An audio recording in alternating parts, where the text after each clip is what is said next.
Class seniors, are you all there? Gaurav, you're doing a fantastic job. Thank you. Yes, I sat up last night looking up some live case studies for you all because I found when I stopped yesterday, I found that there were three or four, points which required examples, and I don't want to give you my old examples. I looked into CNN and BBC, and here I have brought some work from what I have found yesterday. Listen, class. Now, yesterday I stopped at additional considerations for exporting. Our discussion cornered on whether international business should export or go into the country of operations for manufacturing, meaning it could go in as establishing a facility in the country of operations. I've been giving you the example of Coca-Cola. Good morning, Mohammed Masood. I've been giving you the example of Coca-Cola and Toyota Kirloskar Motor in Bidadi in Bangalore. Now, Coca-Cola is a pure FDI, foreign direct investment. It has not collaborated with any Indian business, and whatever it has come in as a pure foreign direct investment, the facility, Yamma, good morning. The facility of Coca-Cola, facility, when I say facility, I mean the factory. You will understand because I taught you project and operations management as well. And there I taught you about facility location decisions. So the facility of Coca-Cola, excuse me, in Bidadi is a pure foreign direct investment. Coca-Cola has not collaborated with anybody. Whereas Toyota Kirloskar Motor is definitely a joint venture. Toyota with Kirloskar. We have also discussed about NUMMI, NUMMI, how Toyota went and collaborated with Ford in US. All right. I have asked you to Google NUMMI, and that is the collaboration that Toyota had with Ford. All right, in the US. So you will get additional material for discussions. Now here we are. Our considerations here is how to enter Sapide. Good morning, sweetheart. Very early good morning. So we want to know how a multinational takes a decision to come into a country of operations. Does it want to come as a foreign direct investment because it has ownership control, internalization advantages regarding transaction costs, etc. So do you want to come like that, or do you want to come as a joint venture whereby you can go piggyback on the marketing, distribution, everything? Yeah, good morning, everybody. Sorry, I know why you're saying good morning. Smile, ear to ear. Smile, everybody. Yeah, I didn't start my class. I was a little, Ravish, good morning. I was a little flustered because it became late. So it was already 11:20. So I did not, I forgot to tell you smile. Smile, everyone. Love you all. Take care. Okay, here we are. So yesterday I stopped at slide 19. Look at slide 19. What are the considerations? Many times export promotion policies. All right, keep looking into your slides. Slide 19. These are the things that help an MNC decide whether it has to go as a joint venture or a franchising or a licensing. I'll explain to you what is franchising and the difference between franchising and licensing as we go ahead. But before that, there are other things to talk about. Other home country subsidizations, encouraging, see, home country subsidies. encouraging exporting as an entry mode. All right. Host country tariffs and NTBs and that are non-tariff barriers on imported goods, and VERs, voluntary export restraints. Now, class, I will do two or three slides. All right. First, I will talk about crude oil, OPEC cuts. All right. See, I have already spoken to you about OPEC, but I'll tell you again. OPEC is a commodity cartel, organization of petrol exporting countries. How and when did OPEC start? OPEC started in Baghdad in 1960. I think it was September. Five nations joined and created OPEC. Who are the five nations? Iran, Iraq, Kuwait, Saudi Arabia, and Venezuela. You may be surprised, Venezuela is a huge oil exporting country. Now, OPEC was started with five nations. Today, OPEC has 14 nations, out of which one, which I cannot remember one, you can Google it, is going to exit anytime. I think April 2020 it wants to exit. So if you go into CNN, you'll see that OPEC has 13 member countries, whereas BBC still says 14 member countries. This is the confusion, but it's okay. That's not important for us. All right? Okay, here we are. What happens is, why was OPEC formed? There's a history here, you have to listen. See, when oil was found in the Gulf, we had Anglo-American countries coming and helping in the drilling of the oil. So the 60% of the revenues of the oil were taken away to their home country by the Anglo-American shipping companies. In Kuwait, there was Kuwait Oil Company. As my husband tells me, they were all British there. All right. In Saudi Arabia, there was Aramco, American. So apart from that, so what happened is, Arabs, when they had money, they started educating their children. So in 1960, Harvard educated sons of the Arabs of the Persian Gulf. They found that they did not like the existing state of affairs. So in Baghdad, 1960, five nations formed the OPEC. Now, what happened when OPEC was formed? Why has OPEC been formed? We will naturally assume a commodity cartel is to control the prices. Not definitely it is to control the prices, but it is also to control the supply of oil. Why do you control the supply of oil?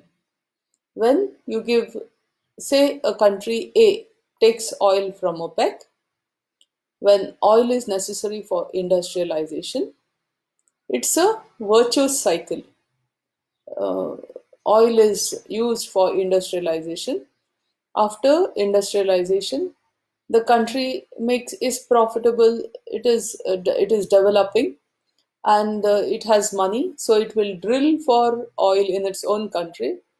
There's a chances that it will find its own oil or alternative sources of energy, and it will not buy as much oil from OPEC as before. So OPEC loses its control on the crude oil market.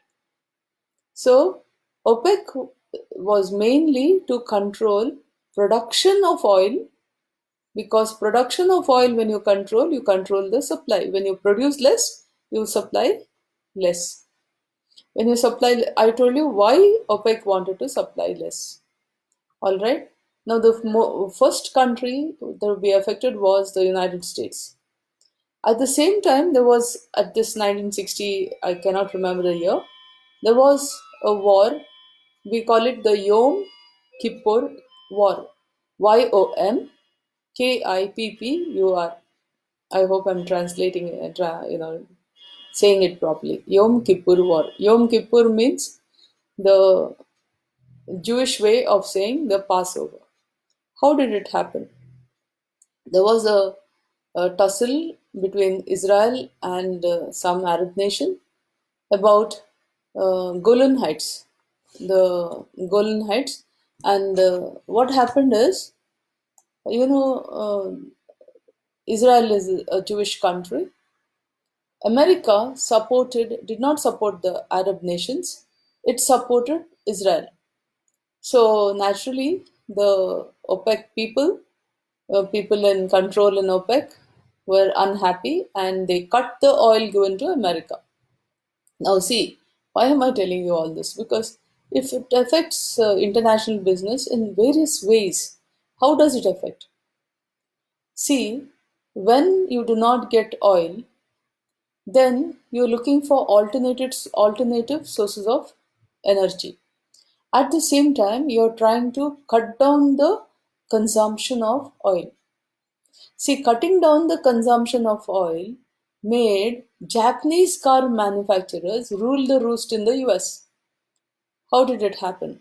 Yesterday, I told you about BMW, how BMW took a good glance at itself, and for years, nearly 30 years, it would manufacture nothing but the sedan type of car. All right. So when you say BMW, the image that consumers first get is the sedan type of car.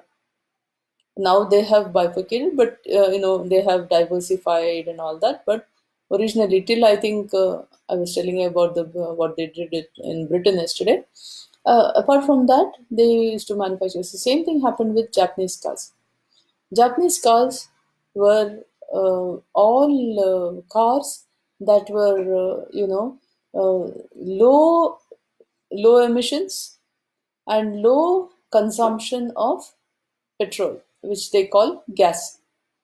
What happened is President Nixon brought about some rules, and he regulated the consumption, he regulated the supply of petrol to Americans.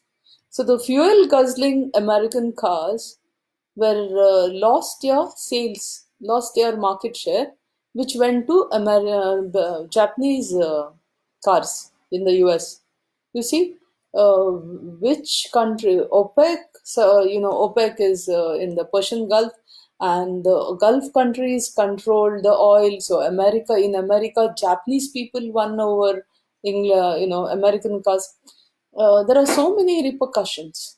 All right, these are the examples I can tell you about what the points I recently spoke about. Okay, that is one thing. Secondly, so if I'm not right, I read that out of every 5 cars sold in the US, four were Japanese.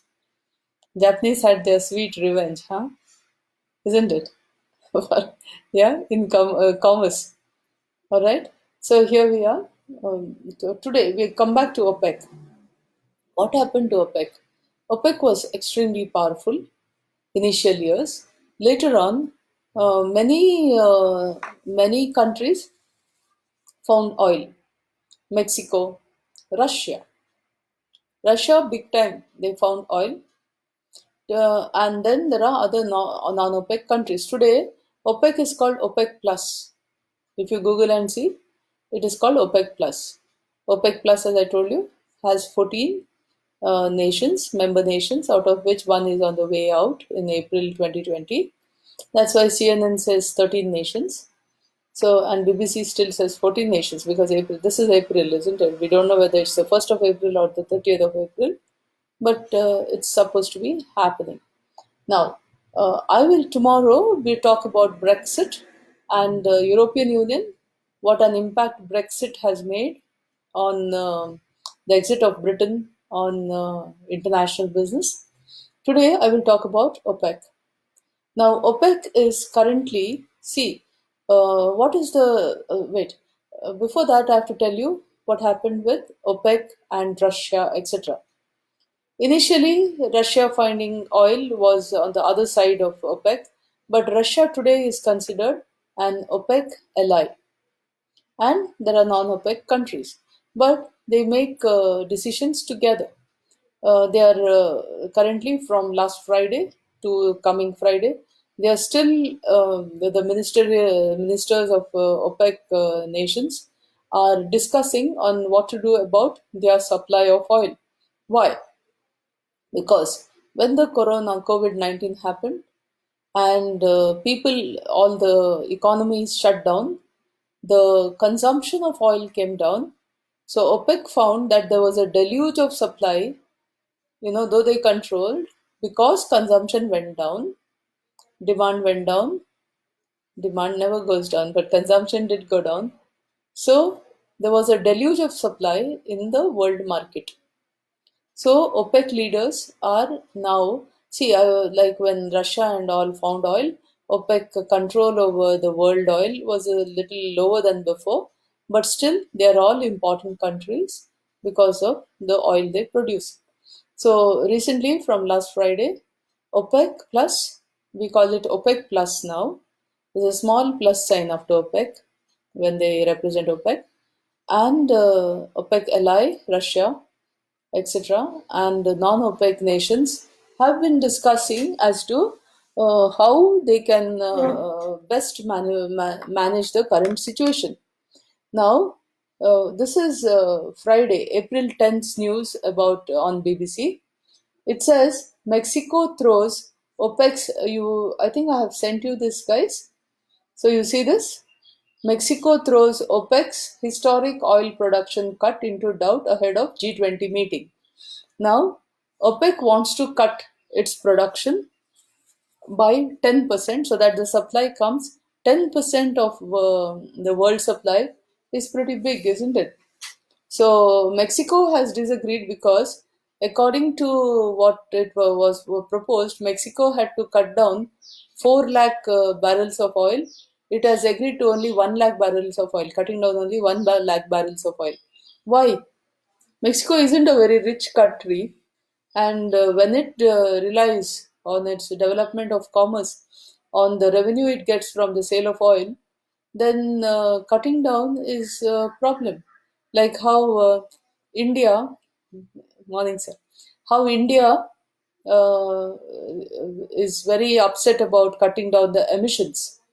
See, when the world tells India that you have to cut down on emissions because of the ozone hole in the ozone layer, yeah, the thing is, the hole in the ozone layer was not in our country was not responsible because we didn't have so many automobiles then. Now, when India becomes a manufacturing hub for the automobile as well as the automotive sector, automotive is bigger than the automobile sector. Automobile is part of the automotive sector. I told you about the related and supporting industries that automobile manufacturing does and has done in India. So, how do you cut emissions as much as a developed country? Because when your economy is dependent on industrialization, cutting down on emissions and using expensive ways of for example, the simple thing is the Cottrell precipitator. It's quite expensive to put it in small factories to control the emission of carbon dioxide into the air. So these things become difficult and debatable. All right. Okay, we are all environmentally sensitive.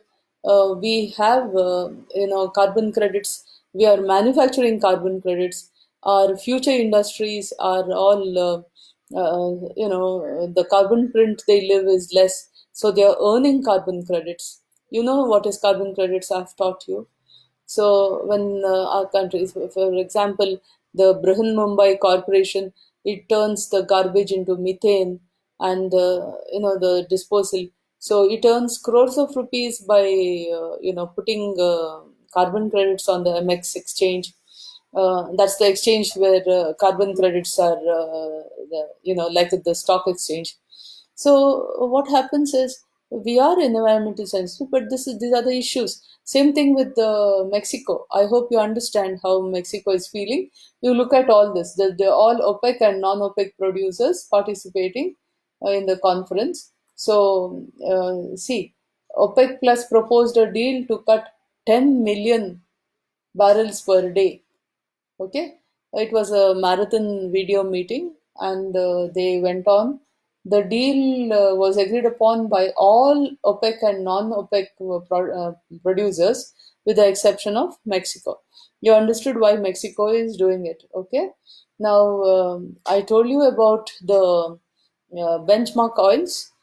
Three benchmark oils I told you about: West Texas Intermediate (WTI), based in the oil from the US; Dubai crude from Dubai; and Brent oil, that is from the North Sea, UK based. So, how do you decide what is a benchmark oil? I told you about the sweet and the sour crude. That is the oil, the content of sulfur in the crude oil makes it sweet or sour. If you have less than 0.5% of sulfur in the crude oil, then it becomes sweet, otherwise, it becomes sour. Sour oil is cheaper than crude oil, sweet oil. Why? Sweet crude requires less of distillation. You know the distillation procedure, which gives you the various products at different stages, and finally you get kerosene and lubricants, etc. So this distillation process is less for sweet crude and more for the sour crude. So what happens is, mm, uh, uh, yes. So the benchmark oils contain a particular, it's a grade of oil. So if say a country A has produced some oil, it compares itself with the benchmark oils, and say with Dubai crude, it has less sulfur content, which makes it sweeter crude than the Dubai crude, then it sells for a higher price, and vice versa. You understand? So, US West Texas Intermediate fell 9.29% to 2.33 to settle at 22.76 per barrel, which is pretty low, guys. And the earlier, okay, Brent, that is the North Sea oil of UK, Brent crude slipped 4.14% to settle at 31.48 per barrel, as versus a high of 36.4 dollars US dollars per barrel.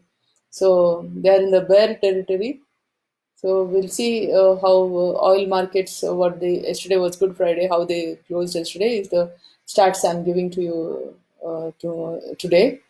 So, for a period of 6 months up till June, OPEC plans to cut down the production, thereby control the supply. And then also it will, after June, from July, that the latter part of 2020, it will improve its okay, oil production. So there is some standoff between Russia and the United and Saudi Arabia, but I do not want to talk too much about OPEC itself in this class. I have given you enough material. Will please read that, you understand. If you feel there's a problem, let me know. All right. Now, this is one situation I gave you where the government policies or export promotion policies and such things have an impact on have an impact on international business. I've given you the decision of OPEC from the 1960s. So from the 1960s, and you will have exposure of different stages, like what how international business was impacted by the less of supply of oil to US in 1960s, whereby Japanese car manufacturers benefited. And also, I've given you two, three examples of what, until the current example of how impact of this one, say government or non-government, OPEC being a cartel and their decisions have impacted international business. Now, I would like you to go into this one, garlic dumping. I've given you a PowerPoint on garlic dumping. Please see that. Okay. It says, I wanted to give you an example of dumping, and I had not given you an example of dumping when I taught you dumping. Also, this example is how non-tariff barriers and tariff barriers impact international business. Take a look at this. This is yesterday's story on BBC. US garlic growers say they have finally started to win their 25-year-old battle with Chinese garlic imports, and they have President Donald Trump to thank. The president slapped a second round of tariffs on garlic from China, boosting demand for the US grown crop. See, when I told you about the pros and cons of having uh, um, Hi Shri. The pros and cons of having international business, a multinational company in your country. Then I was telling you about dumping and what happens when the country of operations suddenly decides that the foreigner is selling more than what our people are selling. So we have to make things better, simpler for indigenous producers. This case study is good. It is untrue that there are no winners in a trade war. Some the nation's the US's latest largest garlic producer has said it. When uh, when President Trump's tariffs, watch your slide, for garlic kicked in, it was at that point that California garlic became truly competitive. Mr. Christopher says that thousands of jobs in the US domestic garlic industry are not protected. US garlic growers have complained since the early 1990s that China was flooding the US with the pungent vegetable, selling it at below the cost of production, which is a trade practice known as dumping. So, this is an example for you of modern day dumping. All right, garlic being sold, Chinese garlic being sold in the US at below cost. All right, the US government investigated and back in 94 agreed that some Chinese firms back in 94, see how long it takes to actually find, investigate, and pass a bill and implement it. You pass a law, you pass an act, and make it an act, and still implementation takes some more years. You see, selling their garlic. So Chinese firms were indeed selling their garlic in the US at less than fair value. As a result, any Chinese company found guilty of the practice was hit by a whopping 377% duty. However, Chinese firms soon found ways around these case by case penalties, such as by simply setting up new shell businesses. All right. So playing whack-a-mole, it seems. This is what Americans are saying. And cheap Chinese garlic continued to flood into the US. As a result of this, of the 12 US commercial garlic farms that existed in the 1990s, today only 3 exist. This has happened with Spanish shoes also. I will bring you that case study. I in or sometime later.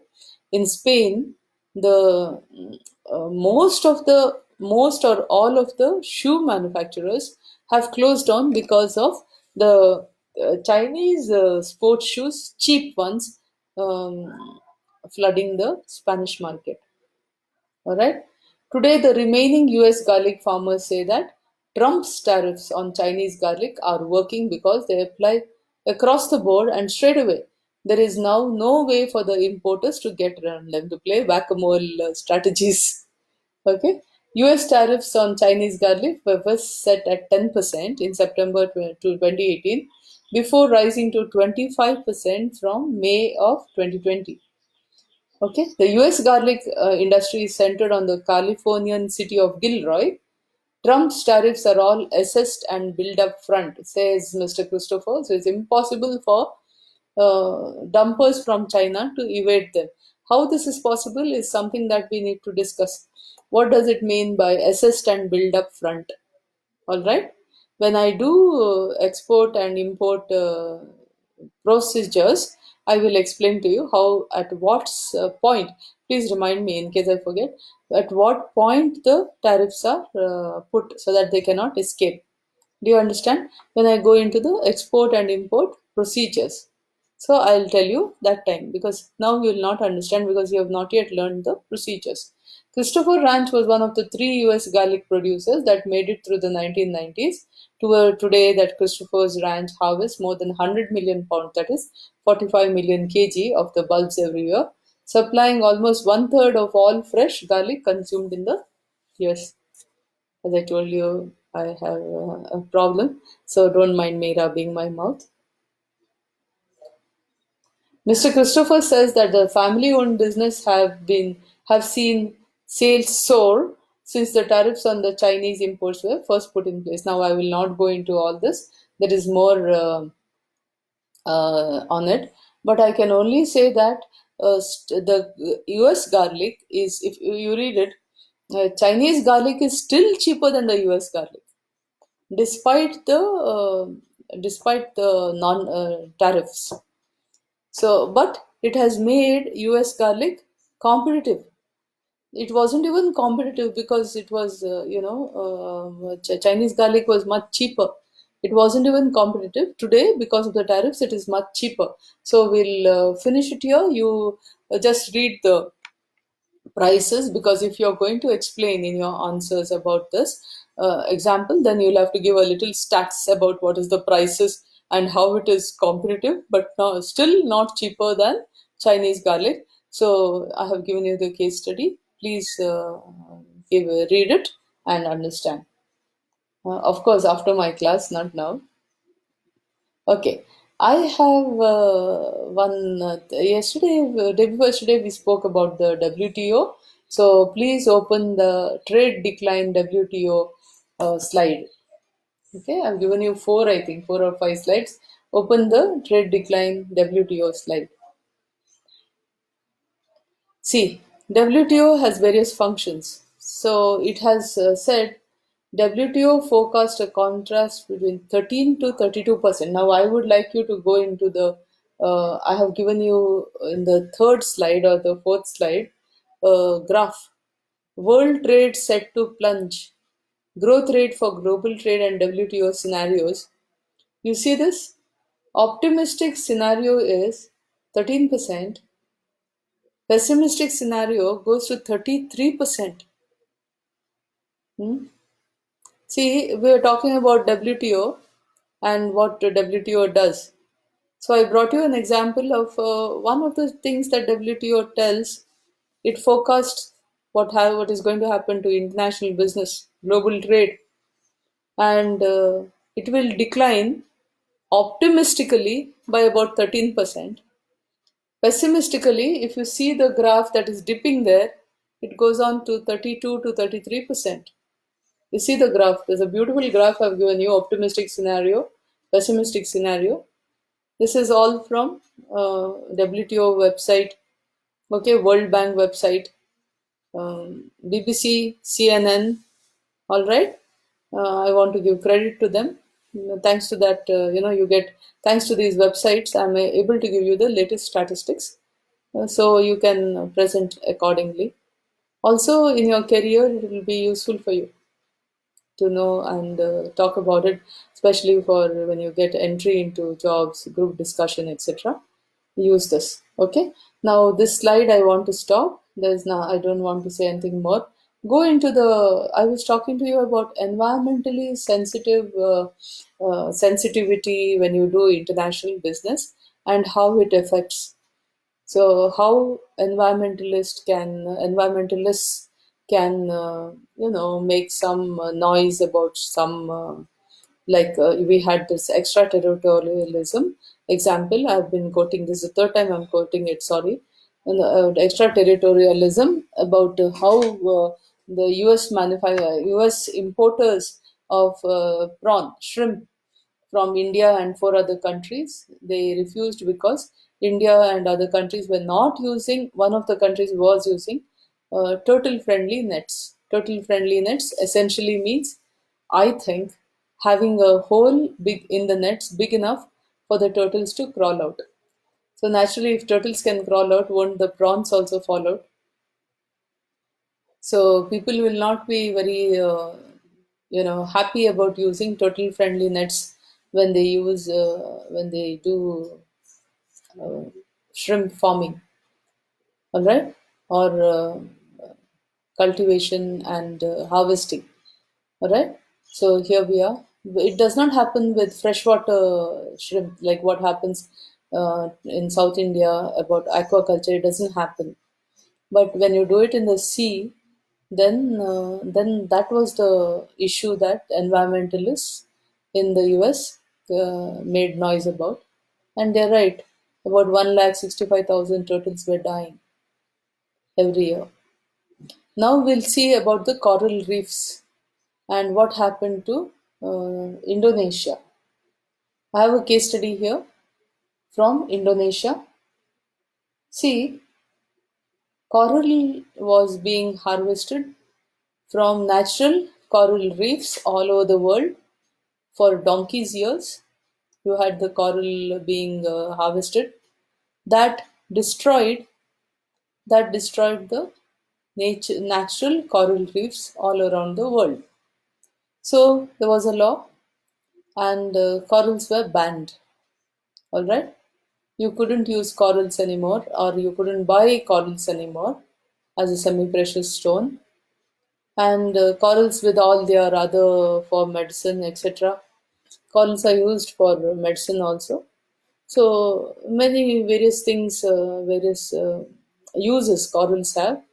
It was banned. So since corals have their benefits, many people started coral farming. Indonesia is one of the biggest, uh, one of the nations where this natural coral farming was very big. How do you do natural coral farming? You do it in the sea.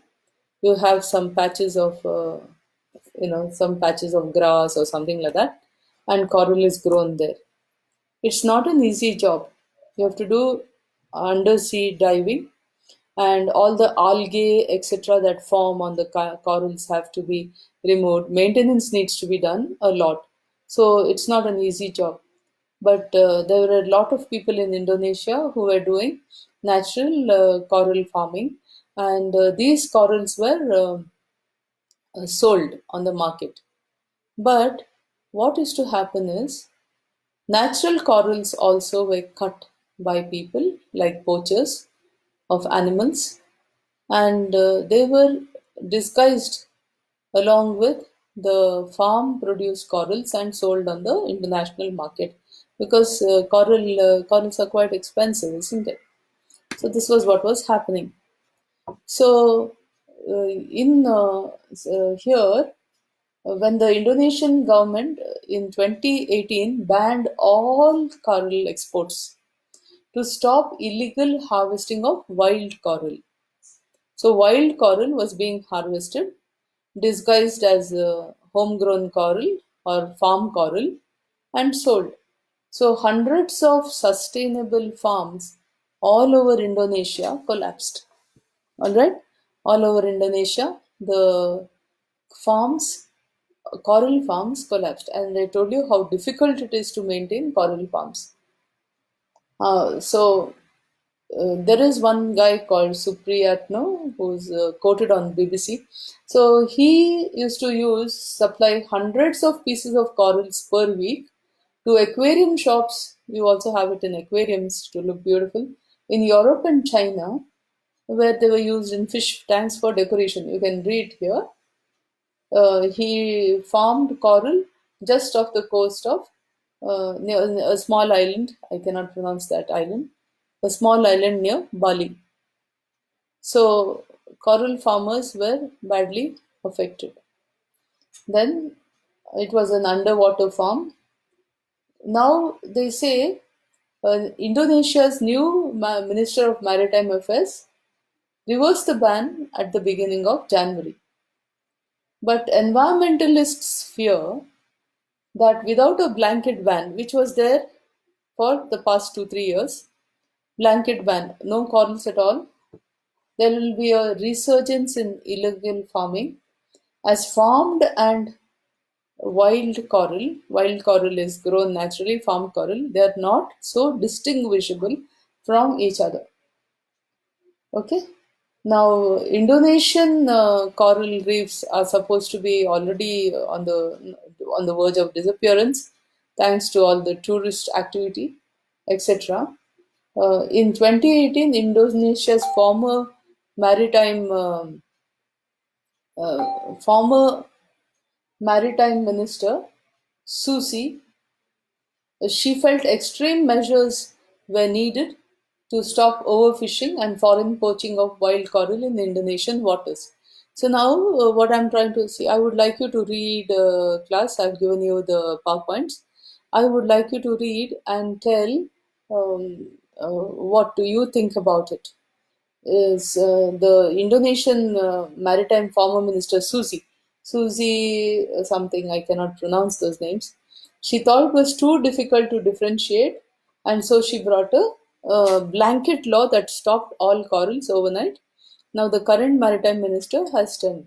So now you have to think like this. What do environmentalists feel? They feel you cannot distinguish the corals and you have to sell. What does is the former minister right, or is the current minister right? See, when you talk about the pros and cons, you have so many people losing their livelihood because they are farming. And I told you, farming corals is not at all easy. You have to keep on removing all the algae that is formed. You know, when something is kept in water, how much of that moss forms, green algae, etc. So imagine in the ocean how much of maintenance has to be done, and a difficult job and profitable. Coral is expensive. But you're just saying, think of the livelihood and think of the environmental issues, which has to be taken care of. So these are the issues I would like to bring to you today, and these are all examples of what I'm trying to tell you. So I'm coming back to modes of entry. Okay, there are export promotion policies. You can give examples like this. If I can give you specific promotion policies, I will tell you. Financing programs, other home country subsidiations, encouraging exporting as an entry mode. I was talking to you basically about exporting as an entry mode for an MNC into the country of operations. Host country tariffs and NTBs. I gave you examples of um, dumping dumping and tariff barriers in the US of garlic, voluntary export restraints. All right, these are all related. Excuse me. These are all related, but if you like to give me a minute, I just have to have a sip of water.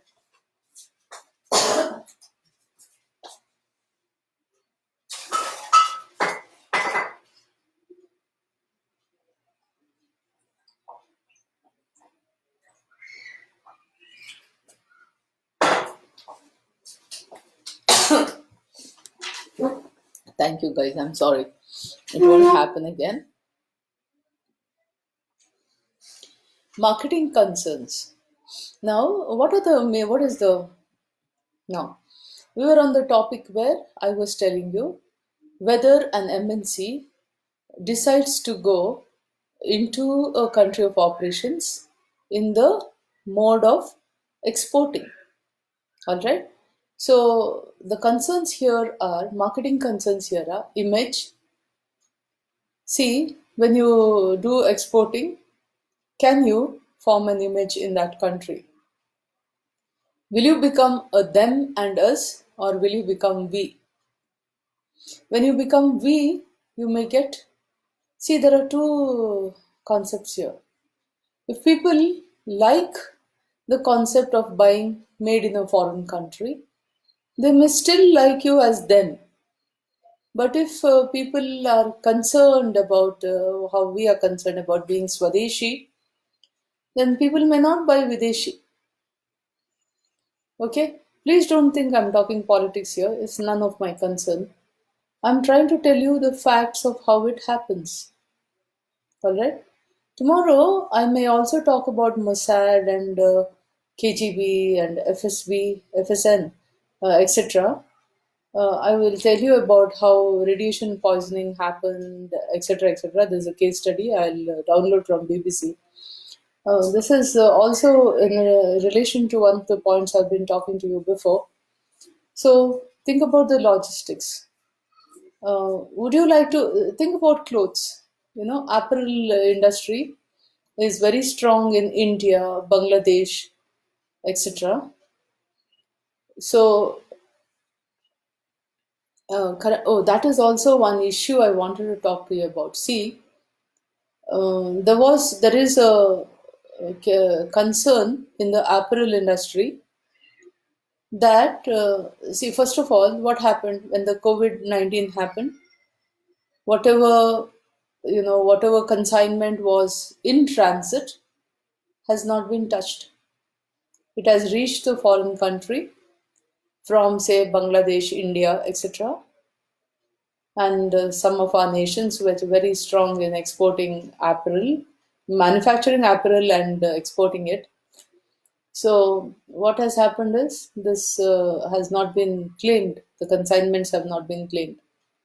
So one of the biggest apparel manufacturer has been saying this, that people who have ordered the consignment are asking for credit period extending to 3 to 6 months, a minimum of 3 months. Now, when you have done a deal and you have a letter of credit from your bank, etc., you have a limit for your letter of credit, isn't it? And then it's not one consignment you're sending. So, what happens is, if one of them asks for credit limit, everything goes topsy turvy. Whatever deals you have already done, because once a deal is done, it's finished. You go on. Now, when you go back on a deal and ask for comments, it becomes very difficult. The credit, it becomes very difficult for the garment manufacturer. Not only have they been asking for credit, they've been asking for discounts on what consignment has order has already been placed. They've been asking for discounts. Now the garment industry is in doldrums. Why? Because there are so many. See, this particular person says he employs about 18,000 people, some in India, some in Bangladesh, etc., etc. So, how are these people going to earn their living? Because if there's, first of all, there are no orders. Secondly, along with orders, they're asking for price cuts. And third, they're asking for credit, which turns the whole business revenue model topsy turvy. So, this is another concern that's happening currently with the COVID-19 virus. So, we'll come back to marketing considerations. We're talking about image, logistics. If it is clothes, it's easy to send because there are ships going, as I told you. Waterways is the cheapest mode of transport, followed by rail. So the logistics is not an issue. The actual carrying, transporting of cloth is not an issue. But of cars is a different cup of tea. Because in the ocean, how you protect your cars from salt water, then you have to have special ships that can protect your cars. It happens, clothes also, everything. So you need special container ships that can keep your goods safe. All these things are there. Then the distribution. How will you do distribution? Suppose you're going to Dubai from Bangalore. You've manufactured cloth in Bangalore, sent a consignment to Dubai, and you want to distribute it yourself. Do you want to have a local distributor? Do you want to do it yourself? And responsiveness to the customer. You don't know what the Dubai customer wants. You have to make research and you have to make a research. Do you go into a company that has already done research? Do you go into a marketing company and go piggyback on them? Or do you do your own marketing? These are all issues that are to be discussed when you come to simple exporting. Foreign goods may have a certain product image. Sometimes made in a certain country may not be accepted. I'll not go into mentioning countries, made in a certain country may not be very palatable or acceptable to some countries. For example, when Asian Paints in Australia is APCO, all right. So here we are. How does mobile transfer uses pipelines? Logistical. I have some explanations, and please read. All right, what I have told you is already there. Now we are talking about all these points, to discuss. Um, Now, your assignment today and tomorrow, I will not be finishing modes of entry tomorrow also. Your assignment will be the decisions, please write, the decisions an MNC needs to make before entering a country of operations about the mode of entry. Seniors, fourth semesters, please listen. Your assignment will be the decisions an MNC needs to make before entering a country of operations. Decisions an MNC needs to make before entering a country of operations. As regards the mode of entry, all right, we are still on the first mode of entry, exporting. We have to go on to other modes. So I want to tell you there are export intermediaries who can help you in exporting. That is export management companies. There are enterprise networks and international trading companies. All right.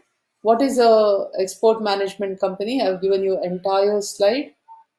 Its staff is knowledgeable about the legal, financial, and logistic details of exporting and importing. More than this, I will not go into. You understood what it is. Just go through. These are all not points that you need my knowledge to this thing. You can just read it. Enterprise networks are clusters, consist of groups of companies which pool money, resources, and skills to lift their international marketing profits.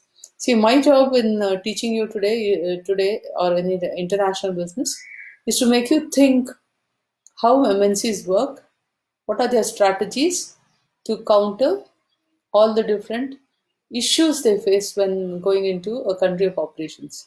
What is this? What is that? Is not our level of this thing discussion. What I have given you the knowledge in the slides. You can go through it. International trading firm companies are is a firm directly engaged in importing and exporting a wide variety of goods on its own account. See, when I was in Kuwait, opposite my building where I used to work was UTC, United Trading Company, similar to this international trading company, which was a UK based company, and it had stores opposite where I could go and I could browse and I could buy. See, I remember buying bed sheets from the US, shirts from the UK, different things from different parts, like watches from different parts, Swiss watches. So I think you get my point, right? International trading companies, range of exporting and importing services it gives. Okay. Now we come to the next mode of entry, international licensing. All right. A firm called the licensor, mind, a firm called the licensor sells the right to use its intellectual property, which could be the intellectual property could be in the form of technology, work methods, patents, copyrights, brand names, or trademarks, to another firm called the licensee for a fee. Alright? The licensing fee you pay, and that's it. Now, this licensing fee could be a one time fee or per year fee, whatever as they decide. Okay? Like that. How is how is franchising different? Okay. Now I'll tell you how is franchising different, because it has a licensing fee and royalty for every unit of the product you sell. All right. Now, basic issues in international licensing is specifying the agreement's boundaries. See, there was a case, I think it was of something called Pilkington glass. So, UK gives to US the license to manufacture and sell Pilkington glass in US, but the US manufacturer sells the same glass to outside US, and then there was a case. All right. So that is why specifying the agreement boundaries are necessary. The compensation, the rights, privileges, constraints, how to resolve a dispute, meaning you will decide whether you go into the court of WTO or you do it in your home country or host country, and the duration of the agreement. As I said, licensing could be per year or one time, as the case may be. Advantages and disadvantages of licensing is there. Class, I have done a class of about 55 minutes, and it's easy to go on teaching. I can teach for another hour, but that's not the issue. The issue is what I have taught has to be assimilated, mulled over, and thought over. Only then you'll become a complete MBA. When you question, yeah, you have to question me, or you have to question situations, how and what. You have to look at the situation of a MNC and ask me, ma'am, this is happening. Is this right? Can this be like that? Can that be like that? Then I have achieved my job as your teacher.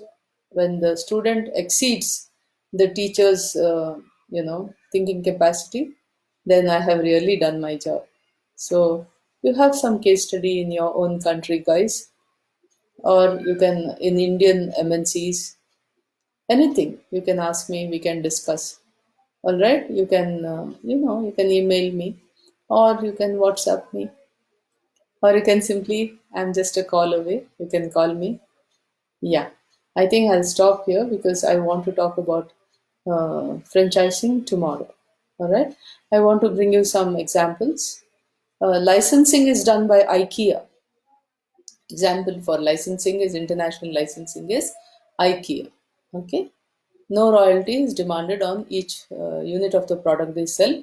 It's a licensing to just manufacture, and even the work methods are taught by IKEA to whoever takes IKEA license in whichever country.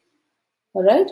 So IKEA, the Swedish furniture manufacturer that I've been talking to you about, modular furniture, very popular and reasonable, that even salaried people like me and you can buy.